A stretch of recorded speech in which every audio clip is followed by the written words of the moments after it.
really like the center ban. One of the reasons why Ghost's damage per gold is so high is because he does like picking up the center, and she has been so very powerful. As the Thresh ban, another one that we've been begging for throughout last week's games. I swear Thresh was not banned or picked enough, especially in the tail end of the week. So very glad that he is getting that recognition, as there is the Nidalee ban away from Canyon as well. We could say that this is just aimed at how good Canyon is at Nidalee, but then you have to talk about all of the other champions that he's too good at, and then you'd have to fill an entire row with Canyon champions, as they are going to try, as Lilia is also going to hit the bench. Yeah, with these two jungle bans here, they might actually just go ahead and first pick the Udyr, if that's the game plan here, to try to shut down Canyon. Can work out into something like a Graves matchup if that's where Canyon wants to go. Well, we've seen so many times that when you grab an Udyr early, you need to have control of the top side of the map, and it becomes really easy to draft around that. I like this Rel first pick a lot more because it's so much easier to draft around this pick that's going to be top tier with almost any lane partner. Yeah, I agree. That being said, Gragas, good pick into the Rel, also another flex. Definitely good to be flexing if you're on the red side, because now Canyon can pick Udyr, and Damwon Kia can draft for all of that lane priority that you need in order to make the Udyr work. Yeah. I think it's actually really, really dangerous leaving him up. However, it's not actually going to be picked away here, as the Kai'Sa is going to get that priority, and if this is a bottom lane, it is one that has been very strong in the past. It has been, and they don't need to necessarily grab the Udyr here either. They can decide to kind of flex and move down the very wide jungle pool that Canyon has.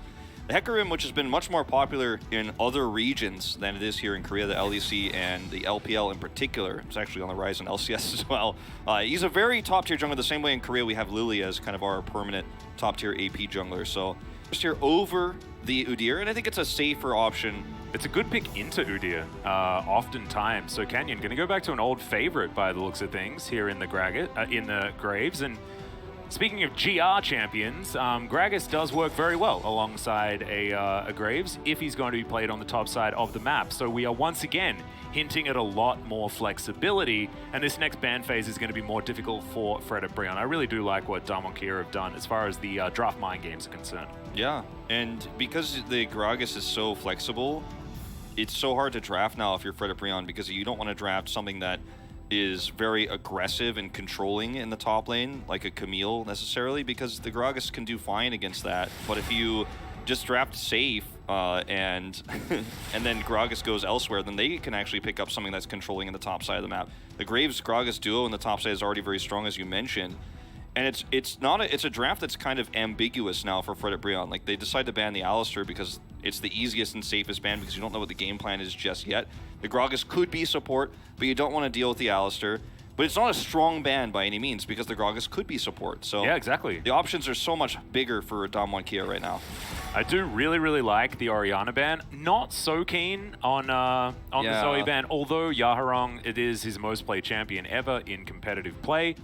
His last Zoe performance in basically the same comp as this. Very weak, yeah. It was very weak, and it was actually why this composition fell apart from Fredit Brios at that time, was because the Jinx was just a sitting duck. There was no one to get her excited after that first kill, and that's exactly what Zoe's supposed to do in that composition. So definitely not going to be seeing that this time around, as the Syndra from Showmaker is going to be banned away, but he has the Emperor of Shurima to go to if he would like to. Definitely a decent blind pick. You can command the lane with your Sand Soldiers early as well.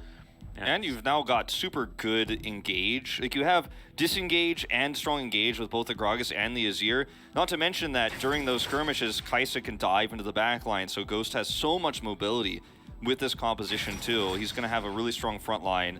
And Gnar going to be picked up here for the side of Fredit Brios. It's definitely going to be good for team fighting. Their composition scales extremely well with the Victor that they've decided to go with here.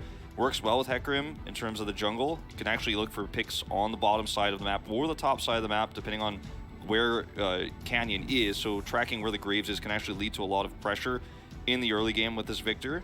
And then he could scale up super well as the Lulu will be the support here, actually. I mean, very likely. Top lane. Yeah, it could be.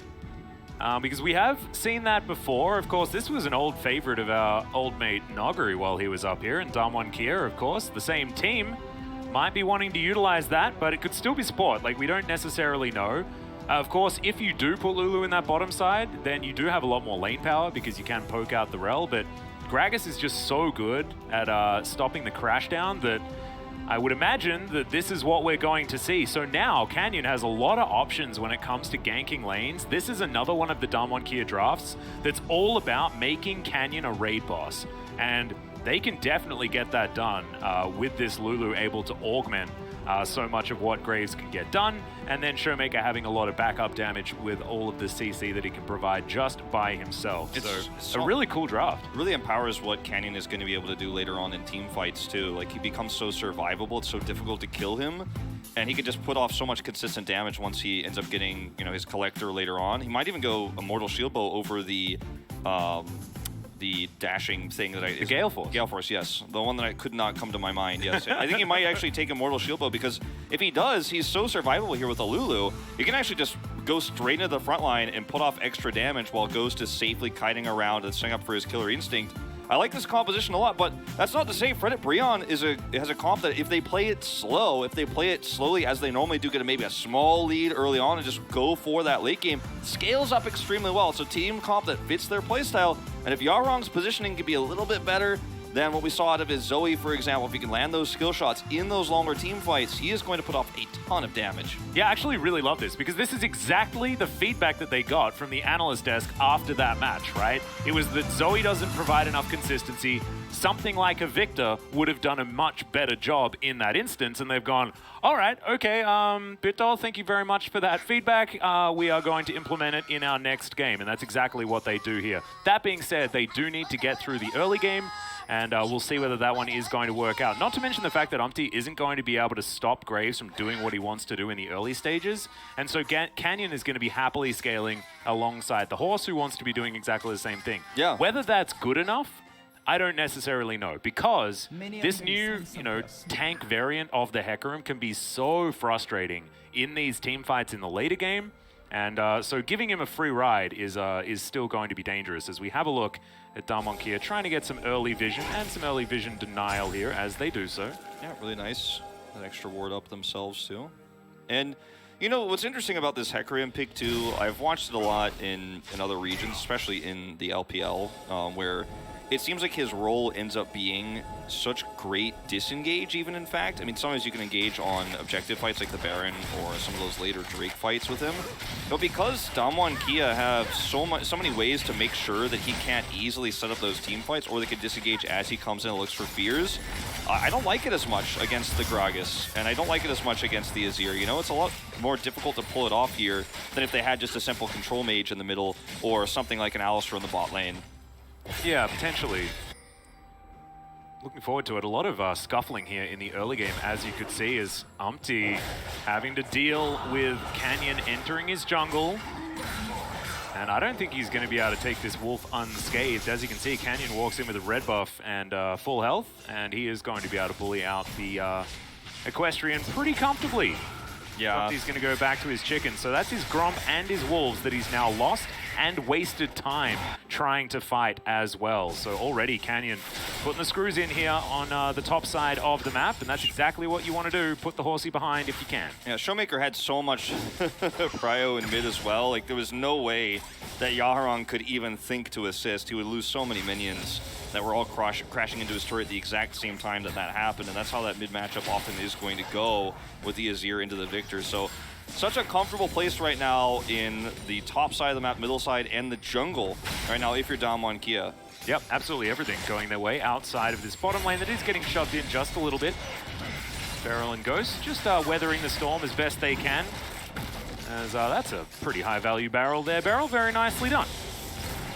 Yeah, it's going to be pretty easy to kind of chunk those in as long as you're not under pressure of getting crashed down into the track repel combo. You can just kind of safely sit and farm under turret in this matchup. It's going to get easier as time goes on too, as Umpty Ooh, it's a devastating drive-by. Yeah. Love it. Not exactly what you want. As, you know, his Raptors are warded. Yaharong here is at half health with not all that much mana, and Umpty's just going to help him shove out this lane. It's already feeling like Fredit Brios are feeling the pressure. Yeah. Damwon Kia in this early stage of the game. Umpty's in a bit of a jungle vacuum, right? Like, he doesn't have any camps he could take very easily. I mean, he's so desperate he's going to have to go take these Krugs on the wrong side of the map. Yeah. And sometimes that's just where you end up when you get out jungled by Canyon at this early part of the game. So there's no lanes he can gank safely. There's no farm he can get. He's just not in a good place. Well, that attract repel is not the one that you really want here as Delight's burning down. He has to flash as Beryl goes in, gets the kill. Ghost flashes forward as well, didn't really need to. However, they do guarantee first blood on the bottom side of the map for Damwon here. And this was the one lane that wasn't going terribly for Fredit Brios. Yeah. Ironically, it's, oh, hold that thought. We might get another pick here. Yeah, there's the flash out from Khan. Does shield himself up, but the flash forward from Hoya. This should be a dead Lulu pretty comfortably, and Hoya will lock that one down. So an immediate answer here from Fredit Brios on the top side. And it works out so perfectly, too, because he was taking those Krugs. He was on the top side of the map, so you know, you see that pick on the bottom side, and you feel like, okay, well, that's probably where Canyon very likely is. You knew he wasn't on the top side of the map, so you can actually make that kill confirm, knowing there's no counter gank potential. Canyon just a little bit too far away. But he's not going to let go of this jungle. Yep. Umpty is going to get spotted. The Gromp doeth belong to Canyon. As Hoya's going to come down. Does have a bit of priority there as he gets smoke screened. Hop is going to do a bit of work there, but can't. He's rotating around, and it looks like Umpty just doesn't want anything to do with this. As Canyon gets himself a little shield from his friend Lulu. And will be able to just smite this one away and get out. You could just see, too, when Canyon comes in here, even when Hoya shows himself, there's not even a second of hesitation or fear. He just stays. Yeah. Because he knows that Lulu's going to be right there with him, and there's just no way they can take the fight. We're going to take a look at this kill once again. This is just an overextension from Delight looking for the crash down. The damage follow-up was too much. Beryl was there immediately. Wasted flash, as you mentioned, but this is just the counter response. You know, he knows that Graves can't be here. He even has that ward next to the Raptors where Graves would path at his fastest towards the top side of the map. If he goes any other way, it won't be there in time. So, nice counter gank there. I mean, that's what you've got to look for if you're Umpty right now, because you're so far behind otherwise. Well, Hoya has put together the Mercury Treads. It's going to be a little bit less frustrating dealing with the Lulu. As I say that, it is certainly still a struggle. And as you can see, in the LCK, this has been a great matchup for Lulu in the past. Feels like Khan goes into the bank to try and find his counter pick of choice, and has chosen one that has worked pretty well so far. Counter picks have been interesting in the LCK recently, for the last week or two, as we did see the Nasus coming out into the Scion. That was in fact Damwon that had to deal with that, and they did so very nicely. Yeah, Chronicler's actually, oh, we might see this once again. Yeah, no flash for Khan. No flash for Hoya either, but no mana for Khan as well, as he does have the wild growth and does use that in order to create enough distance. Canyon just going to say thank you very much for this Cloud Drake. No Cloud Soul here today for game number 1. Heck yes, maybe, just maybe, I have got it out of my system.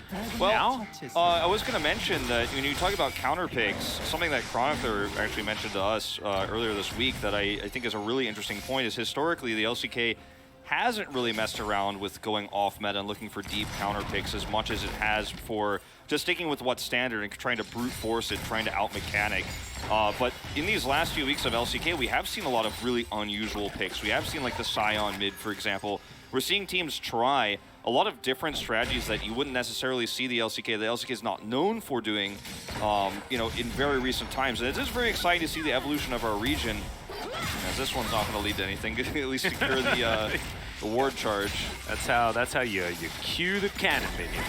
As Crashdown comes through yet again, Attract Repel for the stun. It's once again Delight taking a lot of damage. Ghost wants to pop that passive and does so, and that's an easy 2v2 kill once again for Damwon Kia. They're just better in the straight up 2v2, and this is exactly what we were talking about. This is where Fredit Brios like to put all their chips. And this is also an issue of this was a very simple fight where I think there's just a misunderstanding of the damage output. Sure, you have the good stun that you're going to get from the crash down there into the attract repel, but the damage output is just too high at this stage of the game for Damwon Kia, and Beryl is tankier than they think. He just sits there, takes the damage, and presses ignite, and Ghost is like, "Are you guys staying? All right, I'm going to get the kill here." It was like a mathematical equation gone wrong. You just look at it, and there's not even any huge mechanical outplay. Ghost is just like, I mean, if they are going to do this, I'm just going to kill him, you know? Yeah, and also Kai'Sa's damage is really backloaded, so it does mean that Aftershock doesn't quite get the value that you really want, right? Because the passive stacks up, you don't have Aftershock as it pops, and all of that extra damage is able to register. So a little bit unfortunate there for Delight twice in a row as Canyon going to move up towards the top side. He's going to get himself a cannon creep, and this feels real good for the Graves because, of course, Khan is basically a support this game, so it's okay if the Graves is going to get a bit of extra lane farm in this early stage because they really do want to have this 2 AD carry comp working out relatively effectively.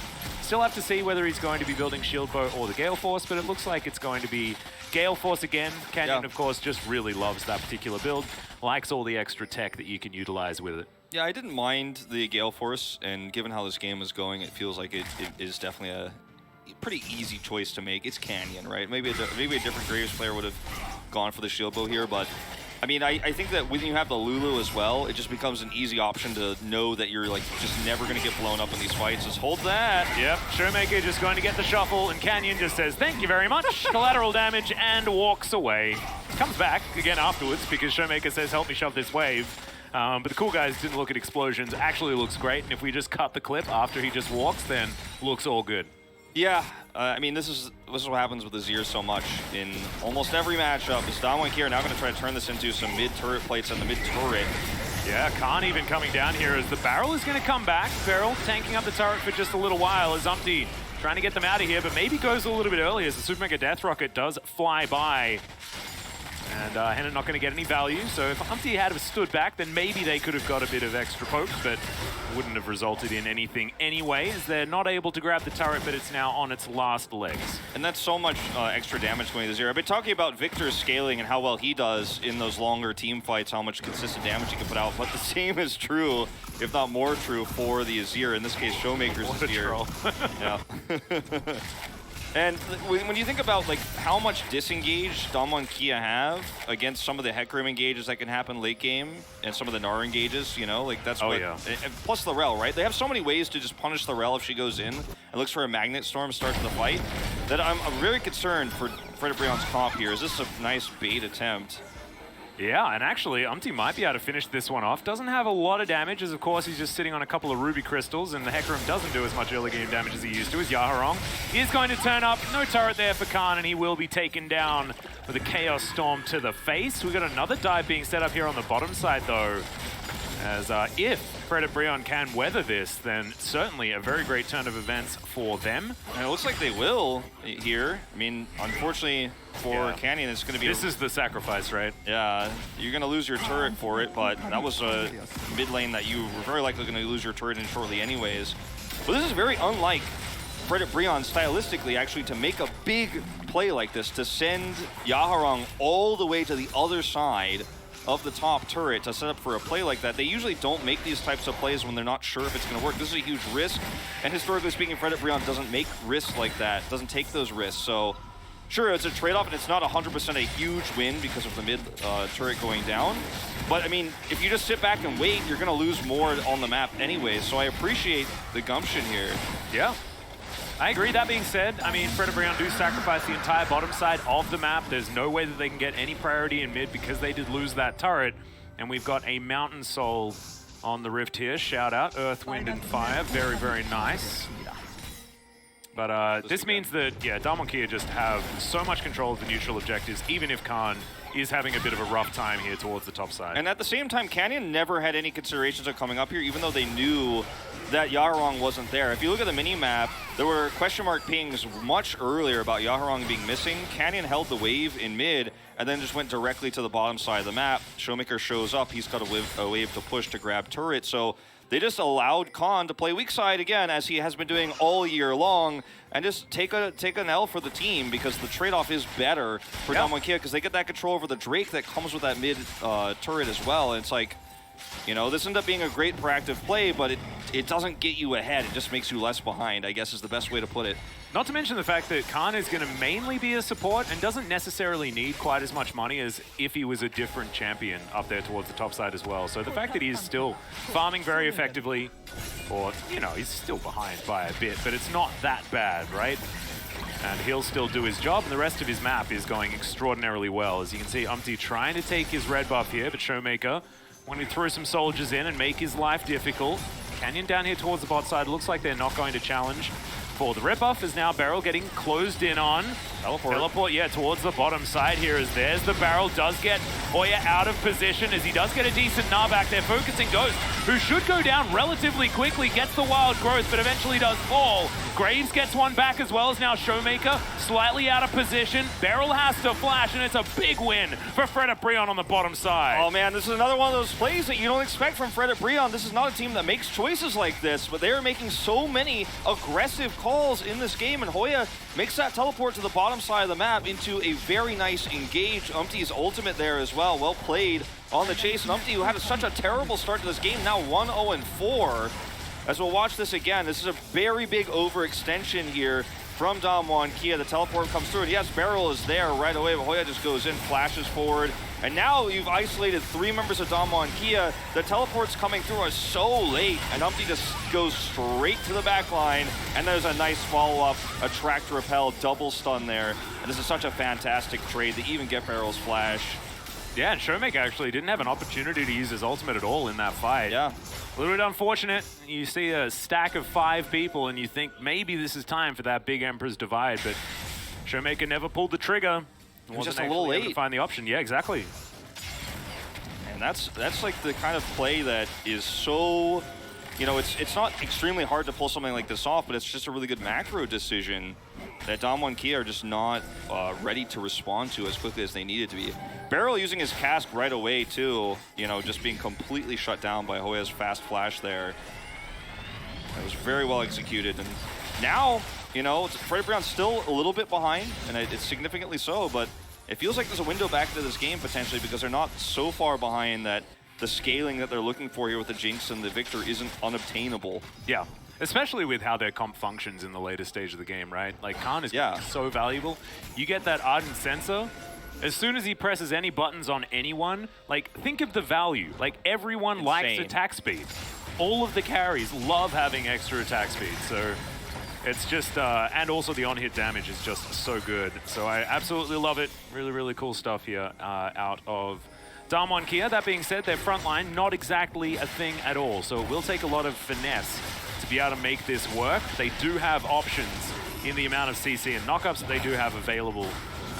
So certainly will take a decent play. They have also, this is yeah, the team, so they're looking for this Drake, or rather this Herald right now, and they had great vision control of the river, and the timing of this is pretty perfect because they know that they have the fast track here, and the Drake isn't spawning for now another 40 seconds for about a minute when they started it. So there's no way Damwon Kia can trade back a Drake for that Mountain Soul point. They can try to get this turret, and they will look like they will be successful for it, but I think you're okay with that if you're Fredit Brios because you can get more on the map and then rotate around with this Rift Herald pressure for the Drake that's spawning in 20 seconds. Like, the timing of all of this works so well for Fredit Brios. Yeah, even though Yaharong was like happy feeding for a really long time there towards the bottom side, they were still able to get the value that they were looking for. Tower falls down on the bottom side of the map, and now Damwon Kia just trying to get to work, clearing out these creeps. But Fredit Brios do not want to give away this dragon. Soul point, very valuable, especially when it's this Mountain Soul. I mean, Mountains would just be absolutely insane for this Fredit Brios comp if they can get their hands on them. Exactly. Damwon Kia on the Drake first, but remember, there's so much disengage for Damwon Kia. I don't know if Fredit Brios can actually just turn this fight. They can't necessarily get in. Emperor's Divide is going to be so important. As you pointed out in the last fight, we didn't see it.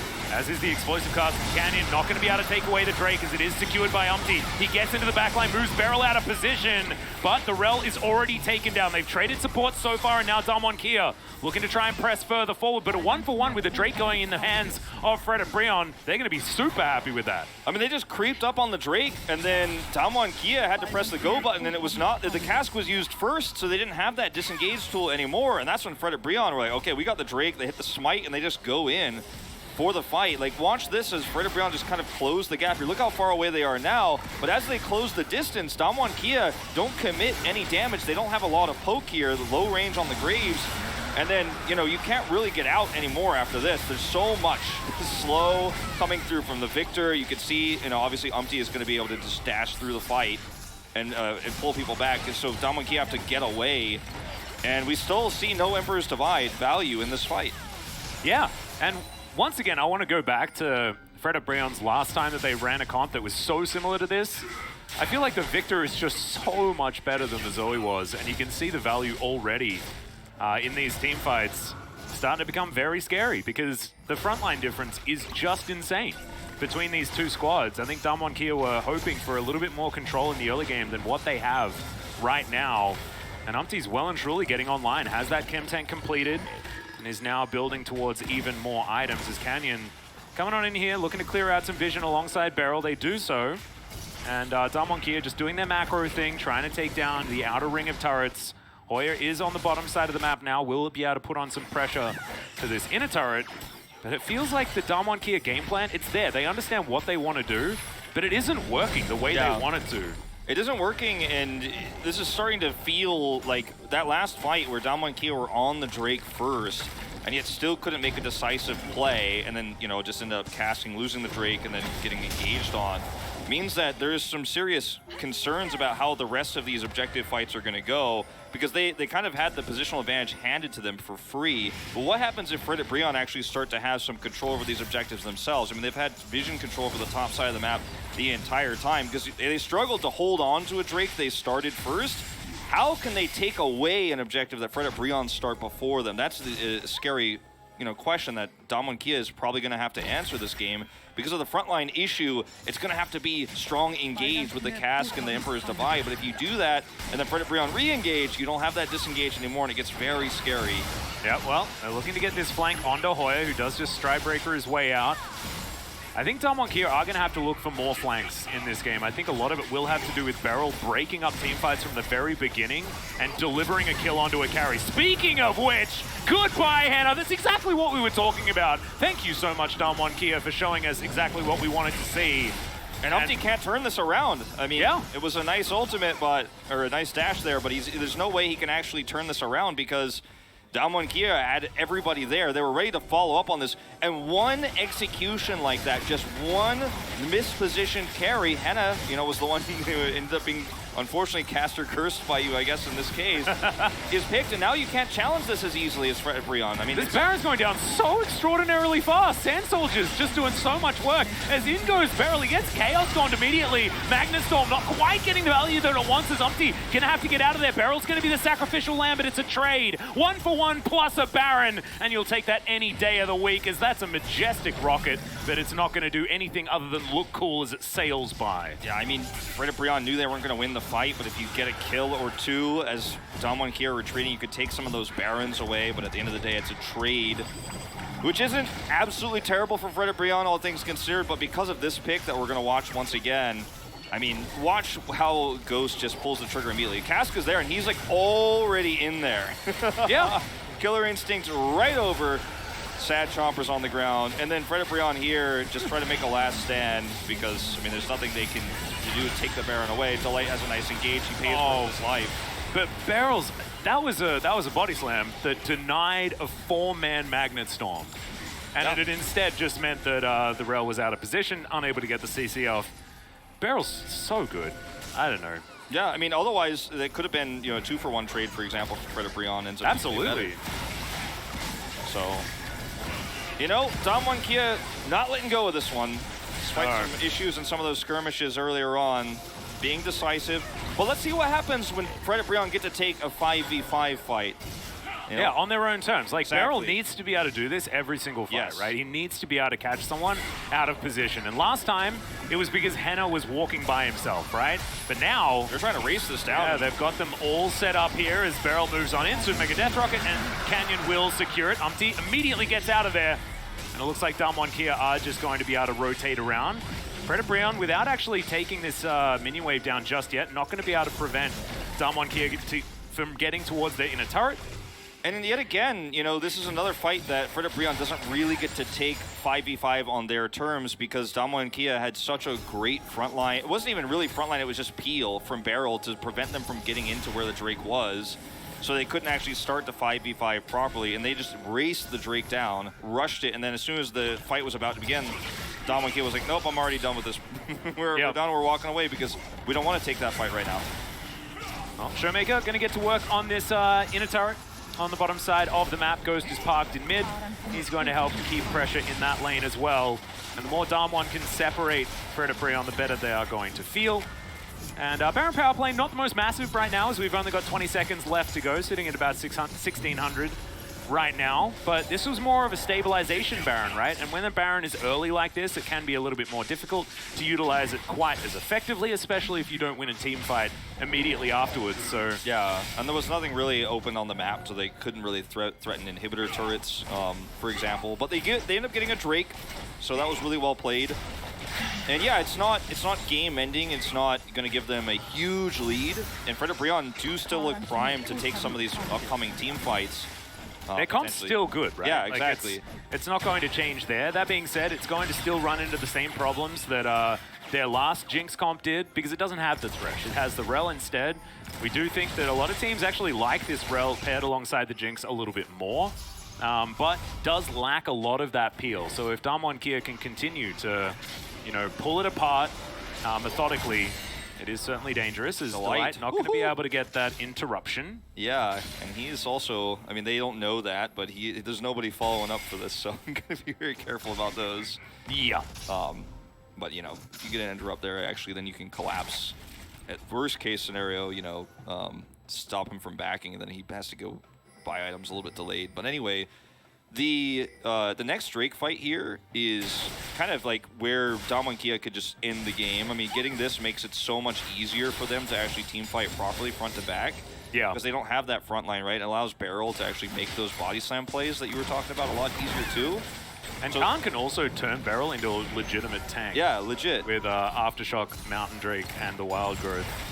So, you know, in this next fight, if you're Fredit Brios, you really need to be on the Drake early enough to where Damwon Kia can't just rush it down and then walk away. Because you need to have a fight here. You need to have a real 5v5 fight. Not a Drake smite fight, but an actual, you know, engagement where you're looking to win a fight and wipe Damwon Kia off the map.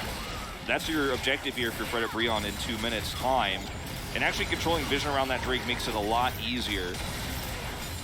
So this is going to be very likely a deciding moment in this game. I mean, Fredit Brios win this fight, they don't just walk down the red carpet and win the game, but it does allow them to take a Baron and then control the macro game with an inhibitor control, et cetera, so it's going to be a huge turning point here one way or the other. And some item spikes have come through as well. Zhonya's now completed for Showmaker. Staff of Flowing Water now done for Khan. Looks like Ardent Sensor will be third item. Wouldn't have minded it to come out a little bit sooner, just because of the amount of value that item does provide to this team comp in particular. But, you know, the Moonstaff build still pretty good despite the nerfs. It's insane for the Azir, you know, and yeah, I mean, and Kai'Sa as well. I mean, she's got AP scaling at the same time, so certainly not a bad thing. As speaking of the Kai'Sa, Infinity Edge now done. And Lord Dominic's completed here for Canyon as well. Who will be trying to shred through some of this frontline, Umpty especially, who is built very tanky. Hoya as well, a very tanky build for the Gnar. We've seen a few different choices, but this is not Bruiser Gnar, this is big old tanky Gnar. Canyon is standing on the edge of the precipice many times in this game so far. Here we go. Yeah, Beryl's just going to body slam his way out. He will be absolutely fine. Hoya taking a bit of damage there from Canyon, but Reddit are just saying, I'm going to take a fight before the objective's up. Like, I'm not going to give you time to actually get in position. Well, Umpty. Oh my goodness, the Acathian Rain. That was nerfed. BTW. Yeah. Not enough, as it turns out. Still doing a lot of work here with this 3-item Kai'Sa. He took so much damage, he's going to, and had to use his ult, so he's not as relevant in this fight. So this gives Damwon Kia the ability to actually get onto the Drake first. Yep, Track Repel going to be there on the horse. No ultimate, like you were talking about, going to be available. As Damwon Kia, 4 seconds here until the Drake comes up. Fredit Brios not in the greatest position. Look at the damage here, though, for Fredit Brios. If they can actually just get on top of Damwon Kia, they can win a fight here. Yeah, if Yaharon can get into position and actually execute on his damage numbers, it can certainly work out. Super Mega Death Rocket just to loosen up the members, as that Magnus Storm's going to get a lot of value. Big shields out, though, as it is going to be Beryl going down. Once again, it's just going to be a trade as the Jinx locks down the Drake. And they just walk their way out. A denial of the Mountain Soul, as well as adding a second stack for Fredit Brios. And another fight with no Emperor's Divide here for Damwon Kia. And this is just an issue that's starting to compound upon itself, is that the range, you know, is part of the issue. in terms of how the compositions fight against each other, but the damage output just means that if you try to come towards Fredit Brios, they kite back and then do massive amounts of damage with the Victor and then kind of keep walking towards the Drake, and you end up losing out on these extended exchanges. Then you can't control the Drake fight. I mean, you can't control the Smite fight, rather. And look at this, Delight goes in, and look at the damage output here. And this is Umpty, after what was a rough exchange earlier, still going in, still pushing them back so hard because they don't have a front line, that it's easy to steal the Drake away. It's a 1-for-1 trade. But now this composition is getting even tankier on the side of Fredit Brios. Oh no, no vision here. Is Damwon just going to steal another Baron? They have vision on the scuttle, so they should be able to see this coming. Yeah, Ghost actually snuck in there with the supercharger. As Beryl's going to try and interrupt. Not going to be able to steal it away. Zumpty. That was very close to a 50-50. Ghost is going to flash over that wall to get out. And Damwon, Kira, just taking lunch money, man. Like, we can see that in these straight-up team fights, Fredit Brios do very, very well. Yeah. But they're just not getting any. Yeah, but you also just, you can't be that lax in your vision control, because that's what can throw away what can be potentially a really good game. It's like there's no gentleman's agreement right here, you know? No. Like Damwon Kia, they can just pull this off if you're not diligent with your vision. Yeah, and this is just another shot of it. Like, they had vision of this. They know this is going on. I mean, unless nobody was watching, right? They're taking blue instead of rotating in faster. And this is a composition that will absolutely race Baron down so fast as we've seen already before. Yeah. With the Azir, you can't be late to this party. You're not getting invited to the next one. No, absolutely. I mean, this is a serious issue in a very slow rotation from Fredit Brios. Again, better safe than sorry has kind of been their motto this season, but in this case, you just have to get there faster. You could not mess around with that. And it's like, we know they had the scuttle, so they had to have seen it, and yet they acted as if they didn't know, or they sort of saw Canyon clear out vision and then walk away, so it did look like they weren't there. But then when you've got Azir that can do damage over the wall, quick draw to allow Canyon to dash on in there, like, it's still not a good enough excuse to say that, oh, he sort of juked it and we just assumed they didn't do it. No. Especially with this comp, you have to trust the damage is there, right? Like, absolutely. And this is going to be, you know, that Baron that could start to really open up the macro game for Damwon Kia, which gives them further control on getting to these objectives first, right? If they get an inhibitor or two off of this play, they're in great shape for the upcoming Mountain Soul. And they're now 4,000 gold ahead, right? Like, all of these items that they're picking up are so valuable as well. I mean, especially Calm when he gets towards this Ardent Sensor that's going to be coming in next. It is a big damage advantage as in goes Umpty. He's found the flank onto Ghost. Doesn't quite get the displacement there, though, because of the dead turret. And so he is able to walk his way out. And Showmaker, in the meantime, is just smacking down this turret on the top side. Fredit Brios are now coming on in. There are a lot of Sand Soldiers set up for Showmaker to taxi his way out. And he's just going to be able to take an inhibitor turret and get out of there. Hoya goes in with a Nara into the wall, but there's zero follow-up. Yeah, and this is the second time in this exchange where there's been a nice engage, but no follow-up. I mean, Umpty's wraparound was really cool in theory, especially if he catches Ghost, but if there's no damage, does it even matter? The answer is no. Now an inhibitor turret is down. And I mean, Damwon Kia do not flinch. Like, Showmaker is just like, never even considered coming over to help because he knows his team is going to be able to get out scot-free. Then he takes down an inhibitor turret, gets a ton of extra gold, and now Damwon Kia have the ability to set up for this Drake and get an advantage in positioning. And we've kind of talked about this to death, but Fredit Brios need to be there to put that damage off faster. They got away with, you know, 2 Drake steals, essentially, where they kind of walked forward and got that priority and were able to win the Smite fight. But this one's going to be a little bit tougher. That absolutely will be. I don't know why Khan has 2 forbidden idols, but maybe it's like he had a chat with Boris, and Boris is like, this is a forbidden item, and Khan's like, oh yeah? Extra shields, I'll take 2. Not bad. So he's, you know, might have been a mistake, might have just been a cool little thing that he wanted to do. But it's still there. Does mean that that third completed item, not going to be available just yet. A nice little bonus out of it, but yeah. Damwon Kia, they need to get Ghost if possible, and Showmaker to be able to hit this Drake. And because Ghost is actually off to the side here, they can't really start this with the hopes of finishing it quickly. Yeah. Ghost is a threat that can engage, though, from a long distance. Exactly, like Killer Instinct is going to be able to get him into any sort of engagement if it does actually break out. Because now Umpty moving on in, he's already taken a little bit of poke here as Beryl is keeping his eye on what's going on, throwing barrels around, things like that. Canyon not in position to smite right now. They don't really care about taking away the Drake. They just want to win a team fight. As Delight is going to go down. Hoya has to flash to get himself out, and Canyon says, heck no, you are not getting away from me. Now he's rotating around to the last remaining 3 members, and Damwon Kia, with just 2 picks, they should be able to lock themselves down an inhibitor at least. Yeah, an inhibitor at least, you know, and then if they get defended here, they can just rotate back to Baron that spawns in 90 seconds. And this is Damwon Kia just understanding their win conditions in team fights so well. Instead of deciding to try to take the Drake Smite fight, they kind of walk away and wait for Fredit Brios to collapse in, and that's when they pull the trigger. That's when they go in for the fight, ended up getting those picks. They know that in that straight-up trade, they won't be able to make it happen. Well, Umpty's going in yet again as Canyon just focuses on taking down the turret. They're going to get all of the inhibitors. So definitely trading up here. They're like, well, you can have your 3rd Mountain Drake. We'll raise you 3 inhibitors. And now it's almost impossible for Fredit Brios to contest this Baron because of the absolutely have to not. deal with. Like, they're going to be losing Nexus turrets at home if they try to set up vision and control this. So they're kind of almost checkmated here. You know, it's a catch-22 situation where you either try to fight the Baron and lose more of your base and open up for, you know, Showmaker to teleport and kill the Nexus, or you let the Baron go, and then Baron minions that are also super minions are coming to your base, and Damwon Kia are looking to take a team fight on their terms at your Nexus. So this is an almost unrecoverable situation here for Fredit Brios. They're going to try to push this mid wave out and go for the Hail Mary Baron fight. What choice do you really have? Yep, you got Khan moving from base right now. 10 seconds on this Baron. They've only got a little bit of time to Fredit Brios, and Damwon Kia can take this as slow as they like because they know that the map belongs to them. Just avoiding the poke as best they can. The Baron has been started here from Fredit Brios. It's desperation, but it's needed.